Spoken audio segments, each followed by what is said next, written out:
Hey, welcome back to Coding for Real with Neil. I'm your host, and my name, of course, is Neil. This course is PHP for Real, where we take a look at PHP and we apply it to real world scenarios and we try and explain it using real world objects. In this lesson, we're going to be taking a closer look at classes and objects. I have touched on this very briefly previously, but we're going to be taking a bit of a deeper dive into classes and objects. We're going to be looking at how to define a class and how to define an object. We're also going to be taking a look at the this keyword. Now, as always, I like to leave you with something from the real world to relate to the subject of the lesson, because I find it easier to learn things and to remember things if it's already in the world rather than an entirely new concept. Bearing in mind that this is the week of Christmas, I also want to try and relate it to Christmas. So the example I'm going to give you and what I want you to think about is, imagine that you've invented a new toy and you send that toy, the design of that toy, off to Santa's factory so that Santa can make copies of that toy. That design is going to have all of the details contained within it that you need. It's going to have the material it's made out of, it's going to have the dimensions, it's going to have the color. And then when Santa makes that toy, he has access to all of those details, all of that information, and then he can just make copies of that toy and send them out and make kids very, very happy all around the world. Today is a really great lesson and I'm excited to share with you the information, so I'll see you in the lesson. Just before we get into the lesson, guys, if you could be so kind as to support my channel by just rolling your mouse cursor down to the little red subscribe button down the bottom of this video screen, and just depress your left mouse button for me to fire off that subscribe event handler. Really helps the channel to grow. And the beautiful thing is that you will get notified when I upload content, and I upload at least one video every single week. So please fire off that subscription event handler. It really does help the channel to grow, and it helps me out tremendously, because it really does take time to put these videos together. So I would appreciate any support you can give.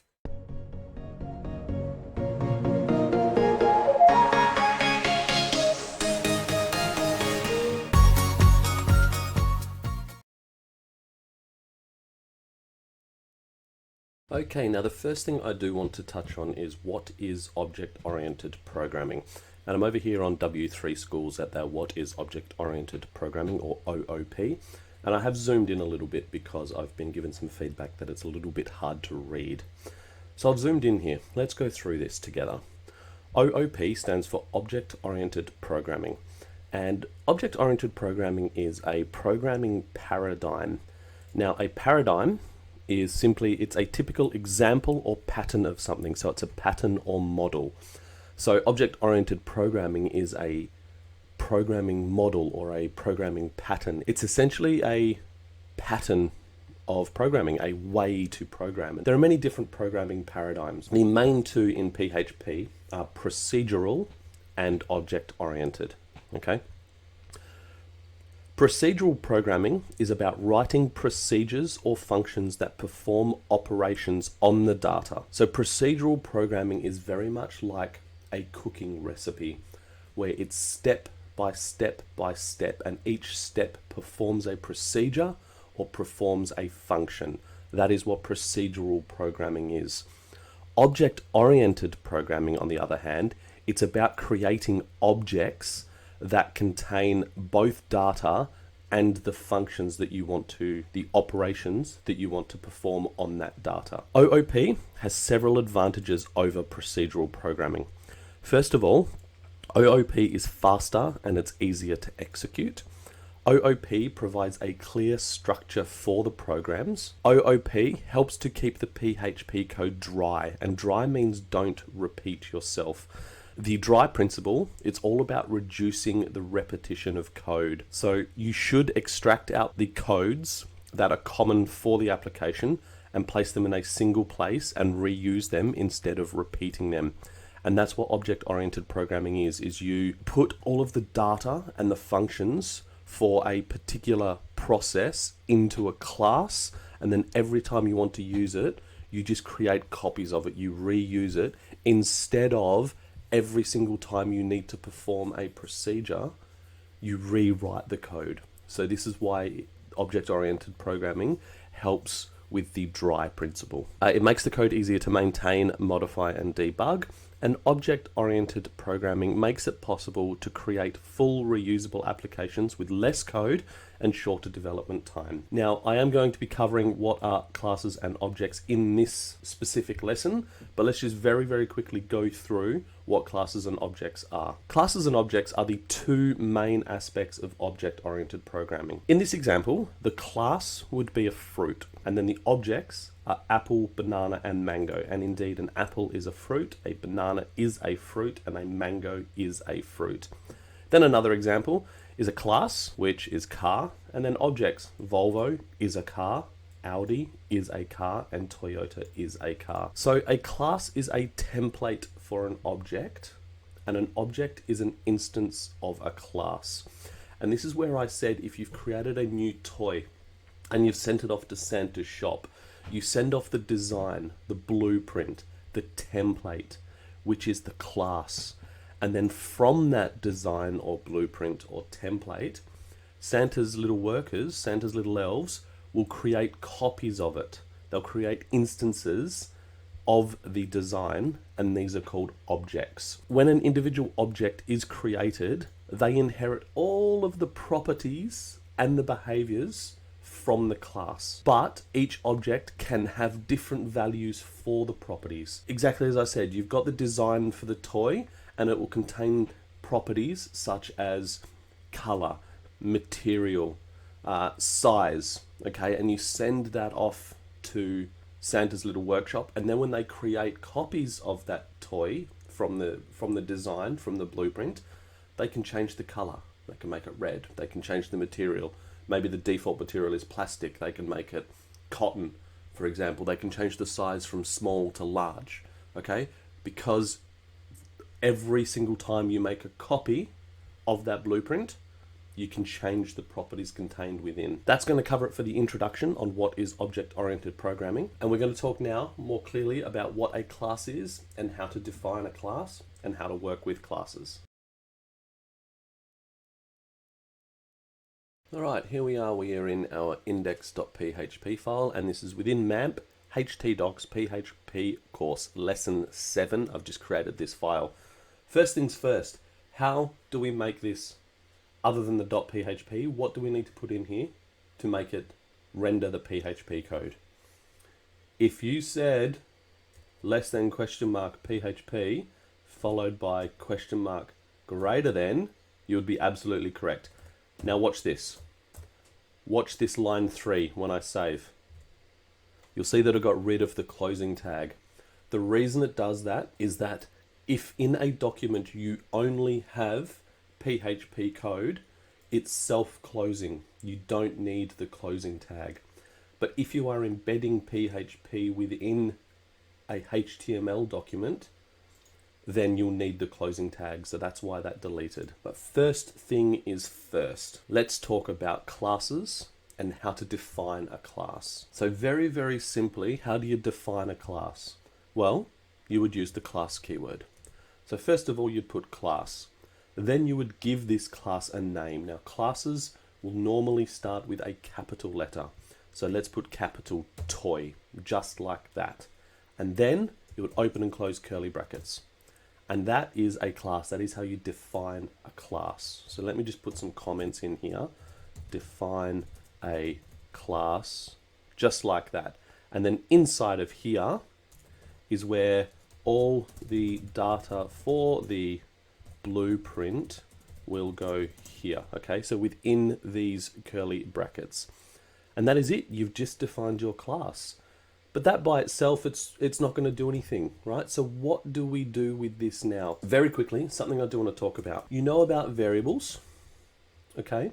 Variables in a class are called properties, all right? We haven't talked about functions yet, but functions in a class are called methods. Okay, they're exactly the same thing. They work exactly the same. It's just that the name is changed. So let's go ahead and define some properties. So this toy, what does this toy need? Well, this toy needs a color. Now, I am Australian, so I do spell color with a U. And this color, let's set it to a default of red. Okay? You'll notice that that is returning an error. The reason that is returning an error is because the only difference between properties and variables is with a property, you need to state an access level. And there are 3 access levels. There is public, private, and protected. For this simple beginner's example, we're just going to go with public. So we put a public in front and the error goes away. So what this is saying is that when you set a property to public, it is saying that this property can be accessed from anywhere. If you were to set this to protected, then this property can only be accessed by this class and any class that extends this class. If you were to set this to private, then this variable here, color, could only be accessed by this class. So that's what we're doing. So just for this example, we're going to make it public so that it can be accessed from anywhere. You wouldn't normally use public in a live application for security reasons. Just because we're doing this example, and this is a beginner's course, we're just going to use public. So let's set another one. Let's set a public material. And let's set a default value. You don't have to set a default value. You can leave that there if you wanted to. But let's set a default value and say plastic. Okay, you can see that they are both strings. So what we've done here is we have set 2 properties, right? So we've set a public color property and a public material property, both with default values. So now anytime we create a copy of this toy, we create an instance or we create an object, as they're known, using this class called toy. Every single copy will have access to these properties. But with just these properties, with just this, not really much we can do about it. So let's now set a method. We haven't talked about functions or methods yet. I'll be talking about that in a future video. So I'm just going to touch on this quickly. But let's now set a method.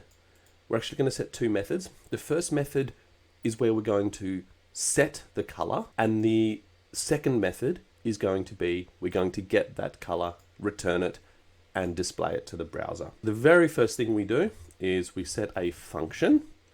It's a keyword. We use the keyword function, and then we set a function name. Let's call this set color is the name of the function. We can name it anything we want, but we want to name it something that makes sense. We open and close parentheses, and then we open and close curly brackets, and we now have a function called set color. So every time we create a copy of toy, it will have access to the code that is inside set color, and we can call it. This set color, we're going to need to take in a value. So in here, we need to put in color. Okay, now you'll see here it's gone dark blue in mine because it's declared but not used. So we're declaring that anytime you call this function, we need to input a color property, but then we haven't done anything with that. So now we need to do something with it. And this brings me to another concept, and this concept is the this keyword. So what the this keyword is doing is it is essentially saying that this copy, okay, this instance of this toy, make its color equal to the color variable that is passed in. And then this, anytime we create a copy of toy, we can call the set color function, input a parameter here, and it will make its color, this instance's color, equal to the color that we pass in. That is all it's doing. That is what the this keyword is used for. Okay, so now let's set another one. So function set material. We open and close parentheses. We need to pass in material. We open and close curly brackets, and then we set this material. So this copy's material is going to be equal to the material that gets passed in. That is how you are going to change the property of every copy of toy.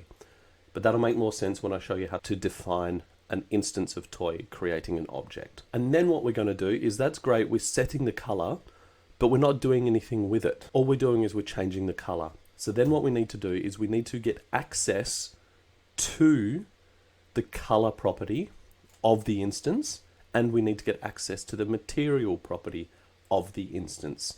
So we've set up another function here, and we're going to call get color. It's just another function, open and close parentheses. This time we don't need to input a parameter. And then in here, all we're going to do is we're going to return, because we want it to bring something back. Okay, so we want to bring something back, which is returning. And then all we're going to do is we're going to return this. So this instance's color. Make sense? Let's do one more function, get material. Open and close parentheses, open and close curly brackets. We're returning. We want a value to come back. This material. Right, nice and simple. And that is how, so these are getting the color of the instance, which is object of this blueprint class, and this one is setting the color of the instance object of this blueprint class. Okay, so that's what these are doing, and that very simply is how you would define a class. Okay, so now you know how to define a class. Let's go ahead and define an object, which remember is a copy of this class, and it's going to have access to everything contained within it each time we make a copy of it. So we've sent off our toy blueprint or class to Santa's workshop, and his elves are busy making this toy. And it's got access to these where you can set the color, and so the elves can set the color, and they can set the material, and then they can return the color and the material as well. So how do we define an object? Really, really simple. You know how to define variables, right? $, and then the name of the variable. It's exactly the same when defining an object. An object is just a variable, if you remember from my variable course. Link will be in the description. So we put a $, and then we give it a name. Let's give this toy car. Okay, that is the name of our variable, which is going to be an object. And we set that equal to using the assignment operator. Now this is where it's different with objects, is you are creating a copy of a class. So each time you create an instance of a class, each time you create an object, you need to use the new keyword. So we put new, and then we very simply put toy, and then we open and close parentheses, and we put in the semicolon to end. And guess what? You've just created an object. This object, which is stored in the variable of toy car, now has access to all of this information contained within. Let's create another one. Let's create a toy bear. All right, we set it to new toy. Right? We now have two objects. We have a toy car and a toy bear. But what if we wanted to do something with this? We have access to all of this stuff in here. If we wanted to echo out the color of both of these objects, okay, we would echo toy car, and then we want to get access to the get color function. So we would use get color, open and close parentheses, and semicolon. So what we're doing here is the toy car is a copy of toy, right? So it has access to everything in here. If we wanted to get the color out, we have created this function here, which is going to return the color of this instance. So let's put in here, let's echo out a break so that it's all going to go on a new line. And then let's echo toy bear. Okay, and then we do that with get color. So this here, this minus sign greater than symbol, it's actually called dot notation. In a lot of other programming languages, it would just be dot, and it would be toy bear dot get color.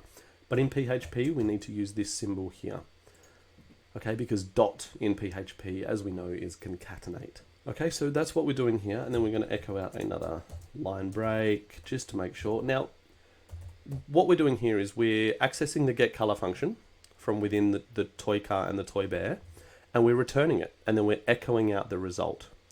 So what do you think this is going to return in the browser? What do you think? Based on all of this information here. So we have our public color, red, and then we're returning the color of toy car and toy bear. Well, let's go have a look. So here we are over in localhost in our PHP course, and let's go to lesson 7 and see what happens. We get red for both. Why do you think that is? I'll tell you why that is. The reason is because we've set a default for each instance of this class. So that's why when we echo out the get color function, it's this color, it's just returning the default. If we want to change the color, what we can do is we can use the set color function. So let's go down here, and now we've created our objects. Let's do toy car and then the dot notation, set color, open and close parentheses, and put in a semicolon. Now you'll see it's returning an error.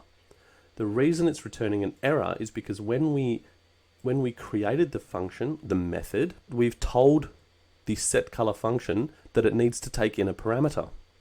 It needs to take something in. That's why it's returning an error.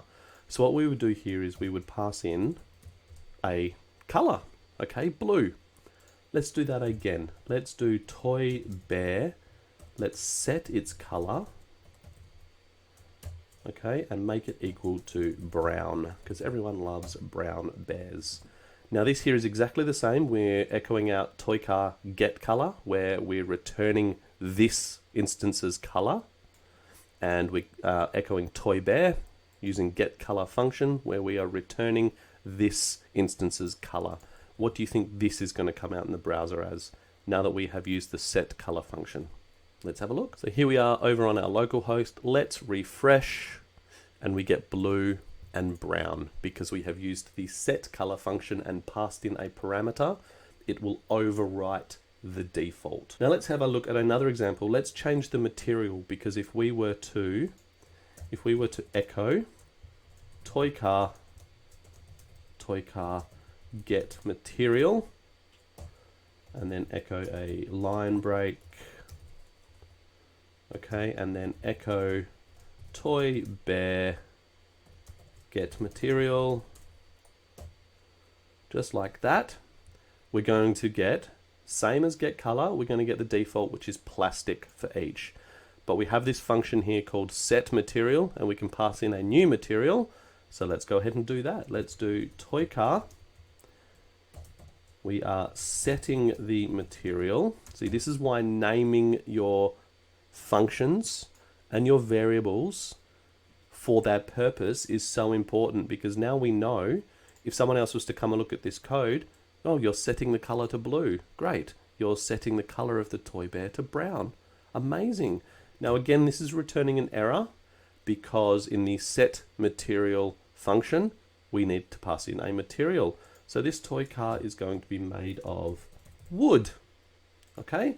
And then we do the toy bear set material, and let's set this to cotton. Right. Then we save and we go back over to our browser now that we have changed the material, and we get wood and cotton. This is all well and good. Okay, we're creating a class, we're setting properties, we're setting methods, we're then creating an instance of that object, and we're then using the methods within to change the color and change the material. That's all well and good. The problem with this is we need to manually do it. So we need to create the object. We then need to use the set color and the set material function, and we need to manually do this each time. But luckily, there is a better way of doing this, and that is using what is called a constructor. Now the construct method, let me just put here, construct will automatically be called when you create an instance, when you create an object using this class. Okay, that is what the constructor is. This one here, we need to manually call it if we want to change the color of the instance's color, if we want to change it. The constructor will be called automatically. So it's going to reduce the amount of lines of code we need to use, because this is all well and good doing it this way, typing it all in manually. But if you need to create hundreds of these, say that these are users and you're going to create thousands or tens of thousands of users, having to type this out each time, it's a pain. You want it to be created on the fly. To create a constructor, it's created exactly the same way.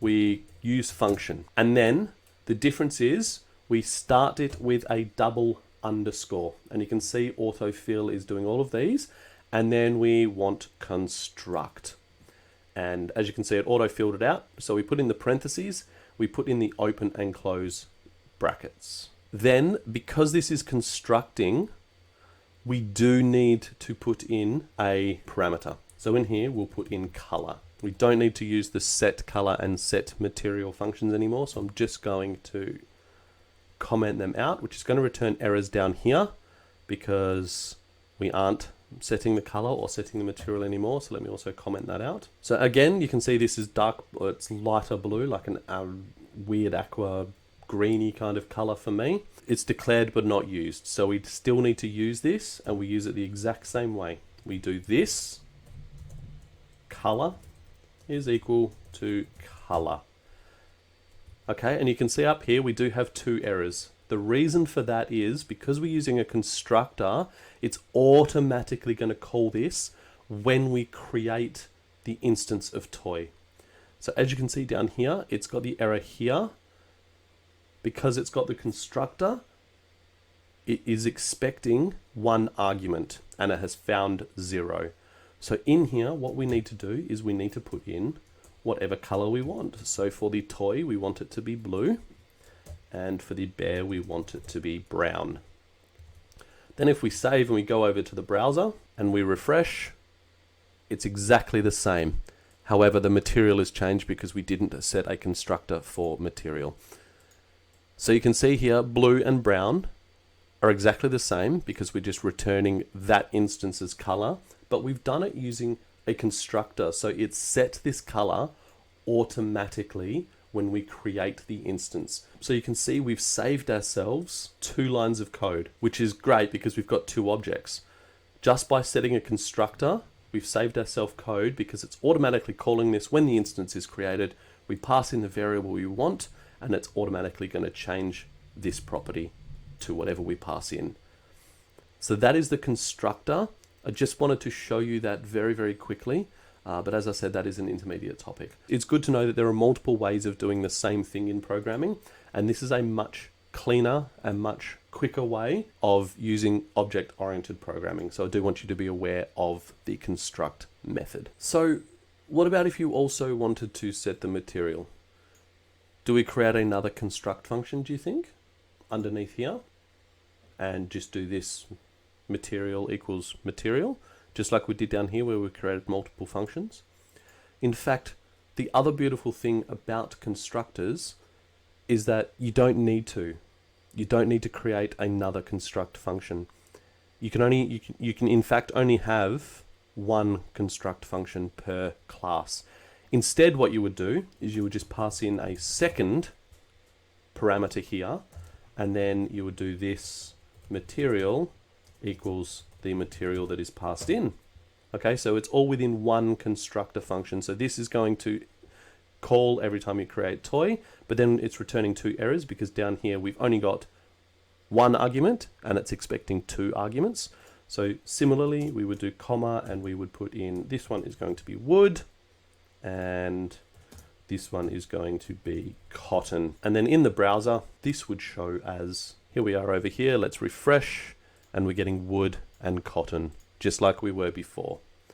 And we've now saved ourselves 4 lines of code because we don't have to use set color each time. We don't have to use set material each time. Plus, we don't have to use these functions here. So we're actually saving ourselves lots of lines of code. 1, 2, 3, 4, 5, 9 lines of code has now become 3. So we've saved ourselves 6 lines of code. just by using this. And then what you can do is you can stack as many of these as you want, and then you just copy and paste this line down as many times as you want, right?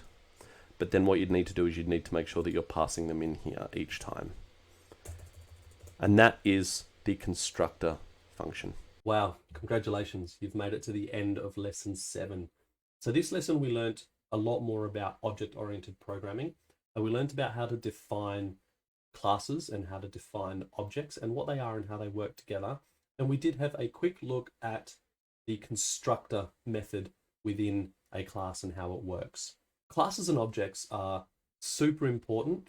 Every programming language that uses the object-oriented programming paradigm uses classes and objects. So it's really, really important to understand and to know how they work.